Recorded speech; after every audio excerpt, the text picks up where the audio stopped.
Hello everyone, good afternoon and जय हिंद। मैं विवेक, आप सभी का स्वागत करता हूं Exampur defence warrior YouTube channel पे। तो जैसा कि आप लोगों को पता था, भाई साहब कोस्ट गार्ड का एग्जाम हो गया, तो बहुत सारा कमेंट इस बात को लेके आ रहे हैं कुछ दिनों से कि कट ऑफ कितना जाने वाला और रिजल्ट कब तक आने वाला है, ये सारी चीजें। तो जो कट ऑफ होता है वो मैंने आपको पहले बताया था, एग्जाम होने के बाद एक दो दिन टाइम दीजिए, थोड़ा सा उस पर एनालिसिस करना होता है, डाटा निकालना होता है, फिर आइडिया लगता है थोड़ा सा ना। तो कट ऑफ जो है रियली अगर देखा जाए एक्चुअली तो दो चीजों पे मेजरली जो डिपेंड करता है वो आपका है नंबर ऑफ वैकेंसी और दूसरा लेवल ऑफ एग्जाम कैसा है।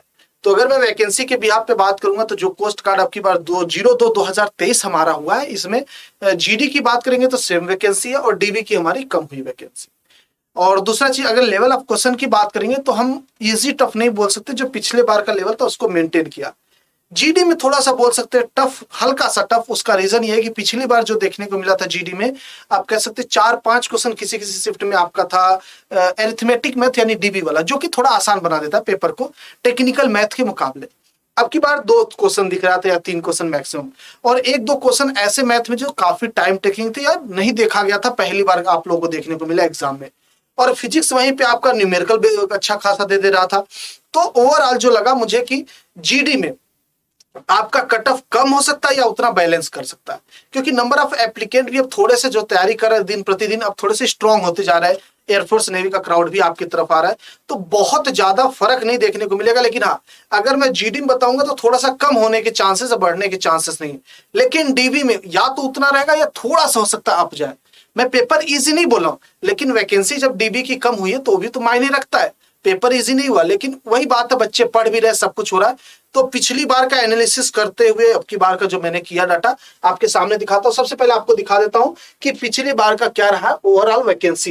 ये है हमारे सामने 2001-2000, ये है हमारा 01-2023 की वैकेंसी, जहां पे जीडी की टोटल वैकेंसी 225 देखने को मिली थी और डीबी की देखने को मिली थी कितनी, 40।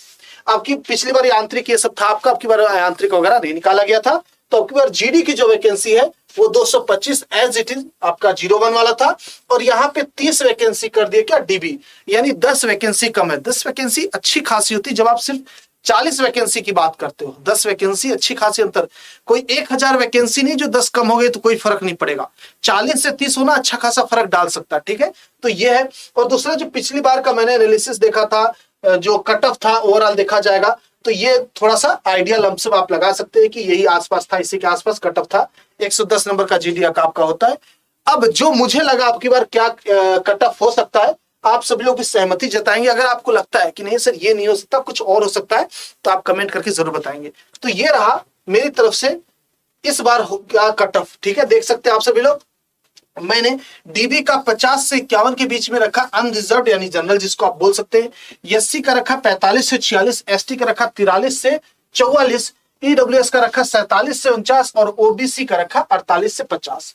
मतलब इतना आपका सेफ स्कोर, इतने परेशान होने की जरूरत नहीं, इसी के आसपास आपको देखने को मिलेगा। जीडी की बात करेंगे तो 78 से 80 रखे हैं और 65 से 67 यानी 65 से 67 आपका एससी का है। एसटी की बात करेंगे तो 54 से 55 है, ईडब्ल्यूएस का 71 से 73 और 74 से 76 आपका क्या ओबीसी का देखने को मिलेगा।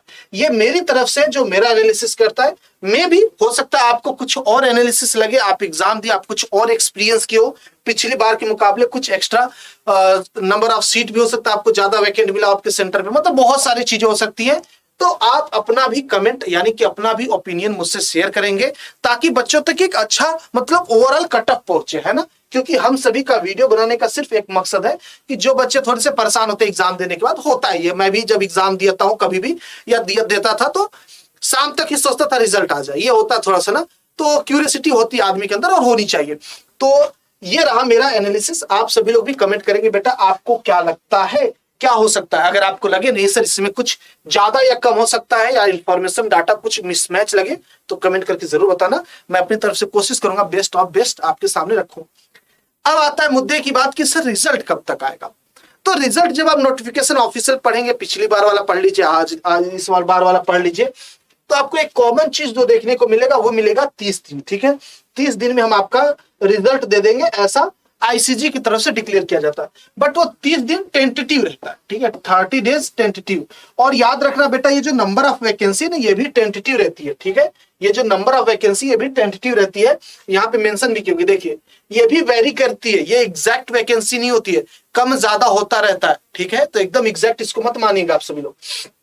आइए अब मैं बात करता हूं, तो इसका जो आपका रिजल्ट है, जो रिजल्ट है बेटा, ये आपको 30 दिन बोलते हैं, तो आप एग्जैक्ट 30 दिन तो नहीं लेके चलेंगे, लेकिन हाँ ये मान के चलिए कि मैक्सिमम टू मैक्सिमम जाएगा तो 33 टू 34 डेज मैक्सिमम। यानी कि अगर मान लीजिए आपका 27 को पेपर खत्म हुआ, तो आप 27 मार्च चला, 27 अप्रैल यानी 30 अप्रैल तक लेके चलिए, 30 अप्रैल तक का आप इंतजार करिए। इसके पहले आ सकता है, इससे लेट नहीं होगा, जो उनके हिसाब से जो प्रीवियस उनका एनालिसिस चल रहा है। अब इससे भी लेट हो गया तो बात अलग है, जैसे कि नेवी में पिछले 2 साल से जाओगे नहीं होता था ज्यादा, अब क्या कुछ ज्यादा ही लंबा खींच दिया ना, तो ये भी हो सकता है। बट आप पिछले बिहाफ पे रिकॉर्ड देखोगे तब ये, और ये जो सारी चीज चल रही है प्रीवियस रिकॉर्ड के बिहाफ पे चल रही है, किसी को कुछ नहीं पता, इवन एग्जामिनर को नहीं पता कट ऑफ कितना जाएगा, एग्जामिनर को खुद नहीं पता रिजल्ट हम कब तक दे पाएंगे, किसी को नहीं पता बेटा।